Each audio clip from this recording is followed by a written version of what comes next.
안녕하세요. 여러분의 종자 실력을 향상시켜 드릴 나합격 종자 기능사의 꽃쌤입니다.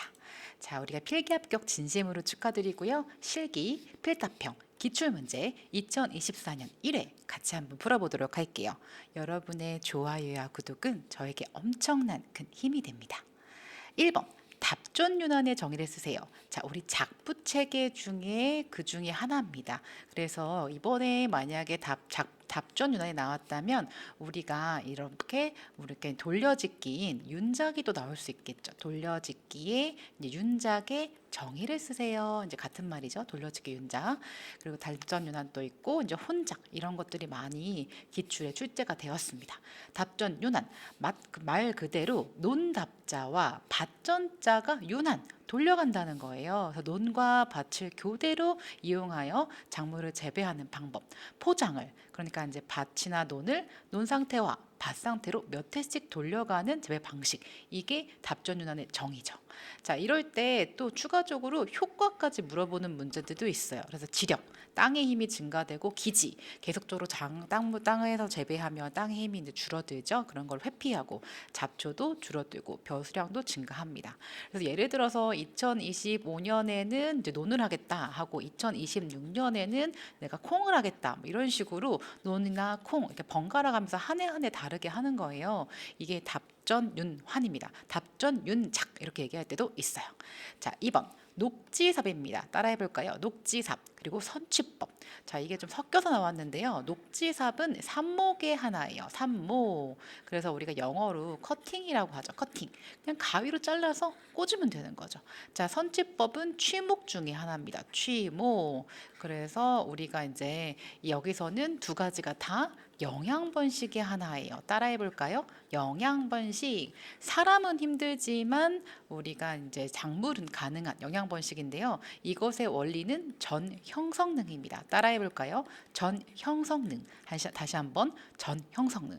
전체를 형성할 수 있는 능력입니다. 그래서 우리가 자르고 뿌리가 나고 또 휘어가지고 뿌리가 나게 하고 이런 것들에 이제 각각의 더 세부적인 녹지삽 선취법에 대한 얘기가 나왔습니다. 사실 이 문제는요 원예기능사에서 주로 나오는 문제예요. 그래서 이 문제를 공부하시면 추후에 원예기능사 공부하실 때도 도움 되실 거예요. 녹지삽 말 그대로 푸른 색깔의 가지를 꽂는 거예요. 그래서 생장 중인 어린 가지를 잘라서 삽목하는 거. 자, 당년생 그 해의 초본 우리가 녹색으로 된 풀 이런 것들 소재의 그런 부분을 5, 6월에 삽목하는 거. 자, 선지법은요 가지의 끝 부분을 휘어가지고 묻는 방법입니다. 선단. 을 우리가 취해서 묻는다 이렇게 생각하시면 되겠죠. 그 외에도 되게 많은 삽목이나 이렇게 이제 각각의 그런 것들이 있습니다. 그것도 생각해 주세요. 자, 3번 종자의 측적 저장입니다. 한번 따라해 볼까요? 측적 저장. 이 용어가 익숙하지 않고 너무 어렵게 느껴지면은 그 용어를 내 입으로 말해 보셔야 돼요. 자, 측적 저장, 측적 처리 이렇게 얘기하는데 이 종자 있죠. 씨앗을 습한 모래와 이끼와 엇바꾸어 층상으로 쌓아 올린 다음에 저온에 두어서 휴면에 타파시키는 방법이에요. 이게 저장이기도 하면서 동시에 휴면 타파까지 하는 그런 두 가지의 장점이 있습니다. 그래서 이렇게 종자 주로 과실종자를 많이 하는데 과실종자 이렇게 놔두고 그 다음에 모래 이렇게 놔두고 과실종자 놔두고 층층이 엇바꾸어서 우리가 이제 저장하는 방법이에요. 그래서 이것을 야외에 이렇게 틀막으로 이렇게 가려서 외부에 그런 다른 이제 생물들이 먹지 못하게 하기도 하고요. 특히 저온에 두고 있으면은 저장을 하면서 자연스럽게 휴면 타파까지 두 가지의 장점을 볼 수가 있습니다. 자, 그림이 안 나왔어요. 답은 이제 유의화서인데요. 앞서 나와 있는 그림을 보시고 유의화서 여기다 한번 그려주세요. 아시겠죠? 유의화서 한번 그려보시면 훨씬 더 장기 기억으로 갈 수가 있습니다. 짜잔! 무한화서에 보시는 유의화서입니다. 유의화서 참 잘 나오죠? 총상화서, 원추화서, 수상화서 한 번씩 그려보세요. 내가 손으로 그리고 이것을 눈으로 보고 아, 유의화서는 무한화서의 하나 종류구나 라고 구분하시면 더 좋겠죠? 자, 무한화서 같이 한번 보겠습니다. 총상화서, 원추화서, 유의화서, 수상화서, 삼방화서, 단순산형화서, 복합산형화서, 두상화서, 육수화서. 내가 좋아하는 꽃이 어떤 화서 즉 꽃차례인지 한번 구분할 필요가 있죠. 자, 이번엔 종자의 구조입니다. 양배추 종자인데요. 그래서 이쪽 부분 각각 A, B, C, D 이렇게 구분할 수 있는데 여기가 A 그리고 자엽인 떡잎이죠. 여기가 B 그 다음에 C 이쪽이 유근입니다. 그래서 하배축, 자엽, 유근. 그래서 떡잎 이 이제 자엽이죠. 그래서 양배추 종자의 각각의 위치를 생각해서 이제 해주시면 좋을 것 같습니다. 자, 빈칸 완성 문제예요. 이거는 빈칸이 각각의 정의의 대표적인 그런 단어를 쓰는 건데 저장 전에 수확물을 고온이고 다습한 상태 처리해서 상처를 치유한다. 이게 즉 아무리에 대한 치유하는 건데 이게 큐어링에 대한 정의입니다. 여러분 상처 나시면은 약 바르고 우리가 이제 거기다가 습기가 좀 있는 그런 패치를 붙이면 이렇게 딱지 생기잖아요. 그러면서 우리의 상처를 보호해 주는데 우리가 감자 고구마 이것을 큐어링 처리를 참 많이 합니다. 그래서 감자, 고구마의 그런 큐어링 기간 그리고 습도 그리고 이제 각각 온도 이게 좀 달라요. 그래서 고구마 온도가 더 길고요. 그리고 감자의 그런 큐어링 기간이 더 깁니다. 그래서 온도와 그다음에 기간과 습도는 둘 다 높으니까 온도 기간만 좀 체크해 주세요. 자, 수확 직후 농산물의 각각의 품온을 신속히 낮추어서 선도, 신선도를 유지시켜 주는 거예요. 그런 것이 바로 온도를 낮추니까 예냉 이렇게 볼 수 있습니다. 예냉. 자, 여기 하나 안 나온 게 뭐냐면 또 추가적으로 예건도 안 나왔어요. 그리고 C 저장 이것도 자주 나오는 문장이니까 그 부분도 한번 생각해 주세요. 자, 쑥갓. 자, 우리 배추과 종자의 쑥갓에 정립 종자 세 가지를 쓰세요 했을 때 이종 종자가 섞이지 않는 순수한 쑥갓 종자, 또 이물이 섞이지 않는 쑥갓 종자 이런 것이 있고 또 검사 신청자가 신청서에 명시한 대상 작물로 해당 종의 모든 식물학적 변종과 품종을 포함한다라고 볼 수가 있습니다. 그래서 타종자, 잡초와 이물을 제외한 다음 것들 미숙잎, 발아잎, 주름진잎, 소립, 원래 크기의 2분의 1 이상의 종자, 쇠립, 병해립 이런 것들 생각할 수가 있겠죠. 자, 그 이물이 뭐냐?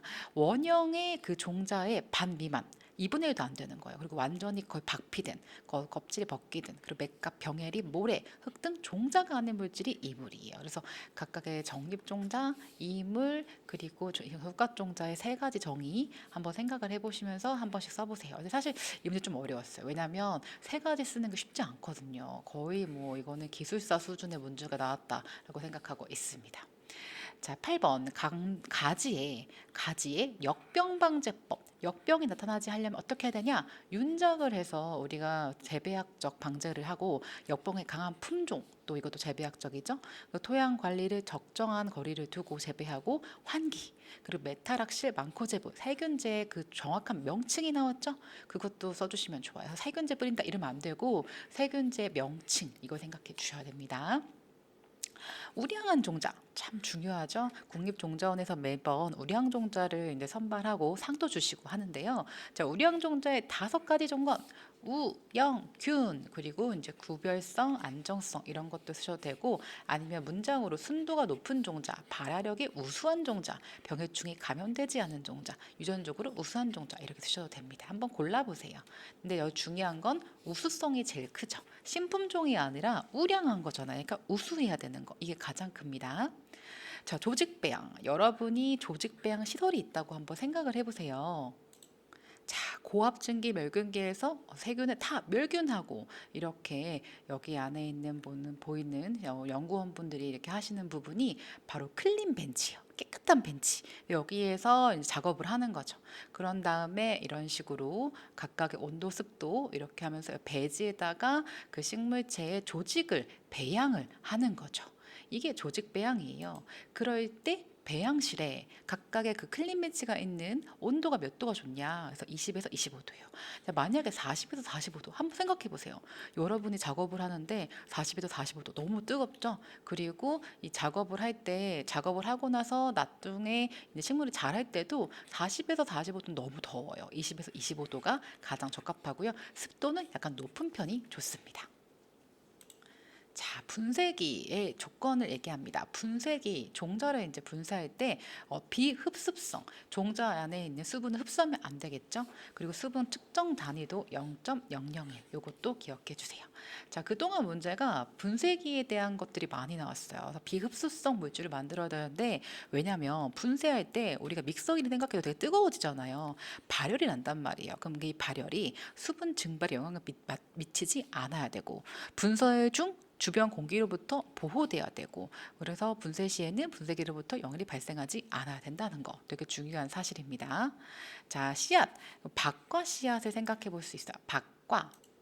자, 수박 많이 드시죠? 이제 수박에 보면은 그 씨앗 모양, 약간 타원형이면서 이렇게 모양 아마 보실 수 있을 거예요. 그 그림이 나왔었습니다. 그 수박 씨앗 생각해 주시면서 문제 푸시면 될 것 같습니다. 자, 귤은 무슨 과인지 동그라미 치세요. 자, 귤은 무슨 과죠?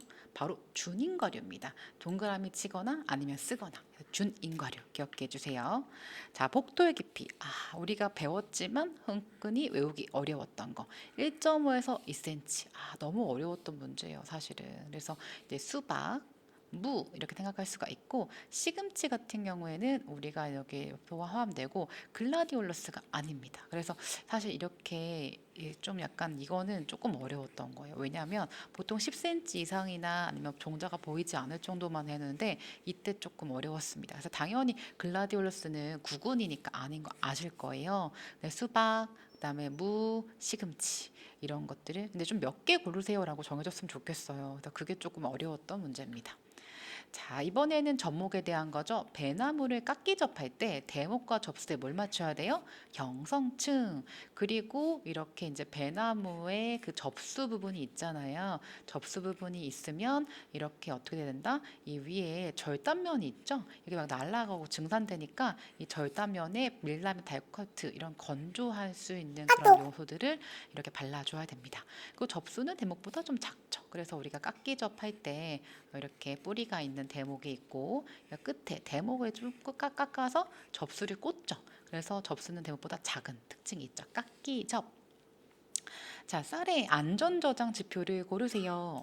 쌀의 안전 저장. 자, 쌀을 안전하게 우리가 도정하고 나서 보관하고 싶잖아요. 그랬을 때 전반적인 걸 생각할 수 있고, 아니면은 우리가 이것들을 발화율까지 내가 이 쌀을 다시 파종하고 싶다. 그럴 때 두 가지를 생각하면 발화율은 80% 이상, 그리고 20mg KOH. 이거는 이제 지방산가라고 해서 이건 20mg입니다. 그리고 호흡의 건물중 손실률도 0.5%. 그래서 아마 이거 처음 나오셨을 때 헷갈리셨을 거예요. 사실 이거는 식량 작물에 관련된 그런 문제예요. 그래서 그 외에도 사실은 중량 감소, 양적 손실률, 발화율, 그리고 지방산가, 지방산도, 환영량, 비타민 이런 것들이 다 연관되어 있습니다. 자, 17번 너무 자주 나오고 이건 꼭 맞아야 되는 거죠. 그래서 계산식 그리고 계산 같이 써주시면 되겠죠. 100개 종자 중에 75개 발화하고 곱하기 100. 100은 왜 할까요? 비율을 계산하니까 그렇습니다. 75% 단위도 꼭 써주세요. 자, 그 다음에 비료 문제가 나왔습니다. 동물성. 그래서 우리가 여기서 이제 좀 헷갈리게 이제 세계고루라고 나왔지만 어분, 물고기죠. 골분, 동물의 뼈, 그리고 개분, 우리가 닭의 뚜껑이에요. 근데 이제 구비, 우분 이게 동물성이지만 일반적으로 요 세 개가 더 일반적이기 때문에 이 세 개를 고르시고, 깻묵은 뭐냐면 우리 깨 있잖아요. 저도 깨를 키우는데 깨를 짜고 남은 그런 이렇게 압축된 그런 요소들, 그게 깻묵이라고 해요. 그리고 퇴비도 사실 우분 그 동물성 비로 들어갈 수 있죠. 근데 막 혼합되어 있으니까 가장 적합한 거 세 개 골라주시면 될 것 같습니다. 자, 19번 배나무의 깍지벌레를 방지하고 싶어요. 해충이죠. 배나무의 깍지벌레 어떻게 생겼는지 잠깐 보고 갈까요? 자, 이 사이트는 국가농작물 병해충 관리 시스템 사이트입니다. 굉장히 효율적이고 많은 빅데이터가 있죠. 깍지벌레 이렇게 검색하시면 감귤에도 있고 개나리에도 있고 이렇게 코끼리, 망고 엄청나게 많은 그런 해충들이 있죠. 많은 해충들이 이제 작물에게 영향을 주는데 배나무에 가루깍지, 거북 밀깍지 있습니다. 그래서 가루깍지 보시면은 이제 우리가 모습들을 이렇게 보실 수가 있는 거죠. 깍지벌레. 그래서 우리가 이것들을 조금 더 면밀하게 볼 필요가 있죠. 그래서 이거를 이제 한번 클릭해 보시면 매미목, 가루, 깍지벌레, 몸은 타원형, 황갈색.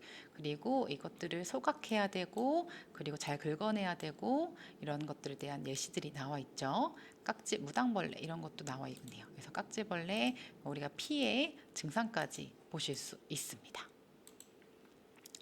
자, 마지막 문제입니다. 종자 파종 시 골타기, 복토의 정을 쓰세요. 골을 탄다, 그러니까 골을 만든다 이렇게 얘기하죠. 파종을 위해 토양 표면에 일정한 간격으로 홈을 만드는 작업이죠. 그래서 일정한 간격으로 우리가 종자를 파종할 때 홈, 그 안에 흙을 파는 그 작업이죠. 자, 복토는 뭐예요? 흙덮기예요. 흙을 덮어주는 작업이라서 우리가 광발화 종자는 흙을 얇게 덮어야 되고 암발화 종자는 흙을 조금 더 두껍게 덮어야 되고 이런 특징이 있습니다. 오늘도 열심히 하셨죠? 여러분 항상 응원합니다. 반복, 반복, 반복. 그게 굉장히 중요한 것 같아요. 하지만 여러분 할 수 있습니다. 오늘도 화이팅!